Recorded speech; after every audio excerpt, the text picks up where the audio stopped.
अस्सलामुअलैकुम दोस्तों, welcome back to our channel find Urdu.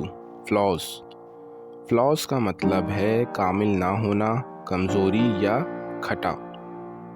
Flaws का मतलब होता है किसी चीज़ की कमी, गलती या वो चीज़ जो परफेक्ट नहीं होती। ये लफ्ज़ अक्सर किसी प्रोडक्ट या इंसान के नेचर को डिस्क्राइब करता है जब वो किसी एस्पेक्ट में बेहतर हो सकता है। फॉर एग्ज़ाम्पल, हर इंसान में कुछ फ्लॉज होते हैं, लेकिन ये उन्हें परफेक्ट बनाने में मदद करते हैं। The diamond has several flaws making it less valuable.